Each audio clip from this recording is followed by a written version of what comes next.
Hello and welcome to the show. I'm Andy McBroom. Today's programme is an animation special to celebrate the release of Pixar's latest movie, Up. Not only that, but we're lucky enough to have the co-directors Pete Docter and Bob Peterson in the studio. But first, here's Kat Coughlin with the latest movie reviews. Thanks, Andy. To stick with the special animation special, I will be reviewing some of the other animated features released this month. First up is Fantastic Mr. Fox, which is released nationwide on October 28th. This lo-fi stop animation, based on the Roald Dahl's classic book, has a great cast including George Clooney, Bill Murray, Meryl Streep and Owen Wilson, to name but a few.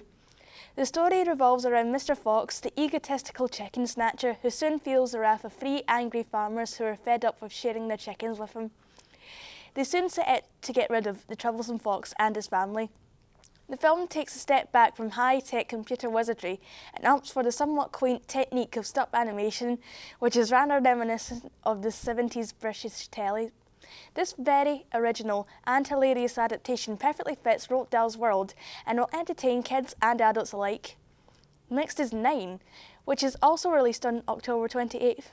The best way to describe 9 is if Pixar listened to Joy Division, then this film would be the outcome. The story is based in a post-apocalyptic world where the last remnants of humanity are housed within small sack dolls who are constantly trying to defend themselves against evil metallic machines. This doesn't sound like the usual basis for an animated feature length, but once you hear that goth guru Tim Burton and wanted director Timo Bekmambetov are co-producing, it somehow makes a lot more sense. With amazingly detailed graphics, 9 has pushed computer animation away from the cute and into the shadows. However, it still feels somewhat undeveloped in relation to storyline and character development. Back to you, Andy. Excellent roundup of the latest movies there. Thanks, Kat. Before we chat to Pete and Bob about the latest Pixar creation, here's a clip from Pete's previous feature, Monster Inc., which has recently been released on Blu-ray. Hey, Wazowski, nice job. Those numbers are pretty sweet. Are they? You know, I hadn't even noticed.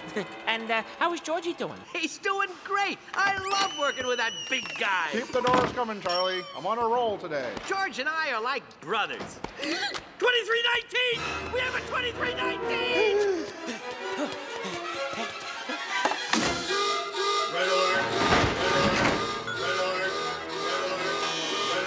George Sanderson, please remain motionless. Prepare for decontamination. Duck and cover, people! Oh, not the CDA.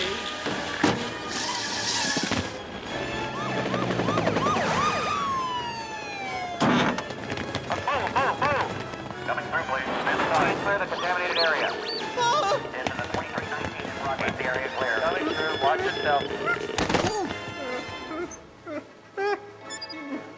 Stand back. Careful.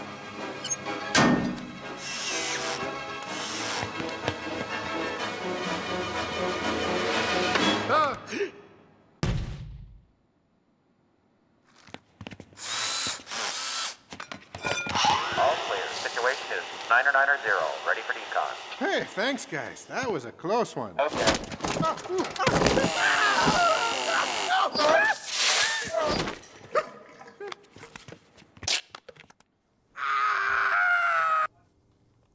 Brilliant. Guys, thanks very much for coming into the studio. It's great to have you here. Great to be here. So, this movie's already been released in the USA in May earlier this year, and it's been brilliant over there. How do you think it'll do here? You know, with people living longer and, you know, more fulfilled life, there's going to be a great bunch of old people who are going to want to watch a good animated feature. You know, they'll like the pretty colours and the nice simple shapes and the furry animals. So it'll all work out really well for them, and there's a lot of those in Britain, like a lot. So it should work out really well.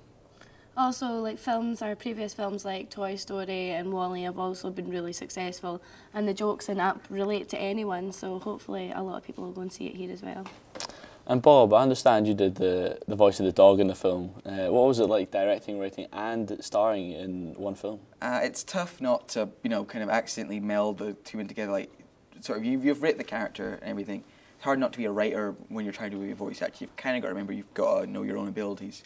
But at the same time, it does give you a much better in-depth feeling for the character, and I think that's very important. So writing and directing, it's a tricky thing to do, but if you can do it right, writing, directing and starring, I think it's a much better idea of the character. but he wasn't very good at trying to get out of his dog voice when he was directing. I felt my cast and my crew all react a lot better if I barked at them. Now, this is the 10th feature-length film that Pixar have done. How do you guys keep up with all the great characters that people just seem to love to watch? It's not easy, you know, because I remember especially people always say Sully from the clip you just saw there. Always say, oh, I've always just wanted to hug Sully, and to me, I just always want to set him on fire because we had to animate every single hair on his body. So to me, it's just a massive work of frustration. But to everyone else, they want to give a big hug. I think because we all know each other so well now, because it's our 10th, and like we all get on so well, we've got the same like sense of humour. Like we can base our characters on like people that we work with, and also in Up, like based on an old man that people can relate to as our grandpa, and this old man's trying to get away, and sometimes we like our grandpa to get out of the way for a bit, apart from Christmas. Next. Now, some of the locations in the movie look absolutely fantastic. Were these based on real-life locations? Yes, the town he grows up, the town the old man resides in is based on a real small town of only about 5,000 people, Helensburgh. And also, the place he eventually ends up in, the plateau, is actually somewhere we were all flown out to get an idea for a very strange alien environment. And 10 of us went out and we drew and we just got a real feeling for this environment we wanted to bring into our movie. And it was a magical experience for everyone.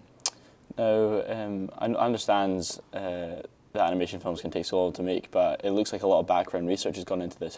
When did you start the initial idea up to now? The idea's been working in the pipes a little longer than I can really say, because I'm not. A lot of people have been kind of talking about the idea of an escapist sort of story like this, but it's been in the works for quite a while now. That's great, but unfortunately that's us out of time. But it's been great to have you here, guys. Thanks very much for coming in, and.